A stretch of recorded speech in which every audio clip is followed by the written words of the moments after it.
For 6 years, I'd watched it happen. Every birthday, every small gathering, my daughter was carefully erased from memory, carefully fenced out by my sister's unspoken, adults-only rule. At first, I tried to reason with her, suggested compromises, smiled through explanations that barely disguised my resentment. It never worked. She smiled back like it was a game, a performance, entitlement wrapped around the adults like armor. I remember one winter party, the lights dimmed, the table set with my mother's china.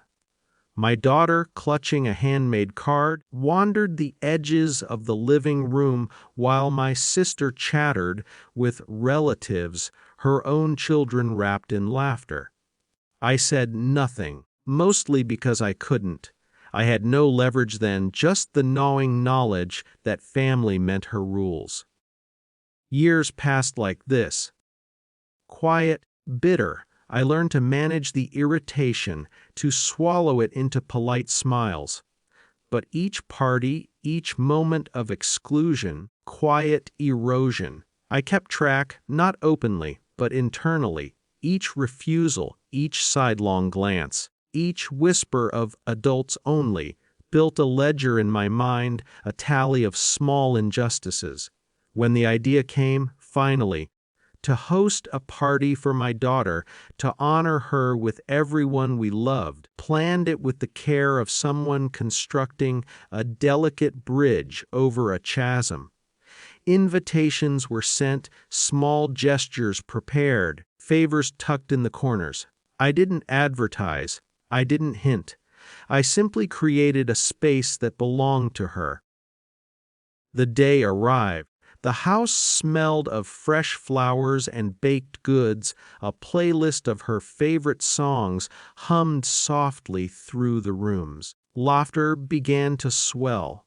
My daughter's eyes sparkled with recognition, with joy I had withheld from her unknowingly for years. Then she appeared, my sister, unannounced, the familiar intrusion.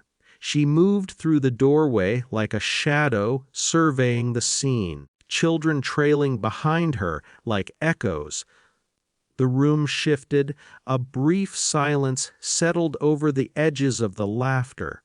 She approached me, eyes sharp, words clipped, asking why her children weren't invited. I hesitated, measuring my response, feeling the weight of 6 years of exclusion in that pause.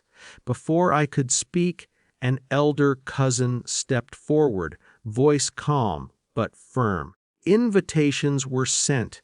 You weren't included, they said. Nothing loud, nothing cruel, just acknowledgement. A boundary respected, in plain sight.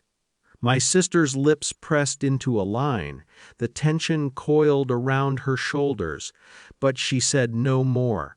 Authority had spoken subtly but unmistakably. The moment passed, absorbed into the background noise of the party, registered in every quiet corner of my mind. Power had shifted, not in shouts, not in revenge, but with undeniable clarity. Returned to the party, to my daughter, who hugged me with the reckless abandon of someone finally seen. There were no speeches, no celebration of victory, just a steady warmth, the slow bloom of relief and validation. The laughter returned, carrying a slightly different weight now, one tempered by quiet triumph and dignity regained.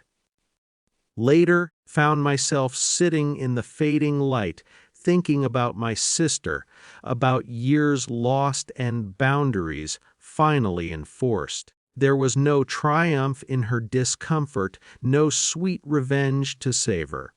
There was only calm, controlled recognition that things had changed, and that for once I had the authority to protect what mattered most. 6 years of quiet endurance had led to this subtle victory. Not explosive, not spectacular, but mine. My daughter knew she belonged. I knew I could enforce it.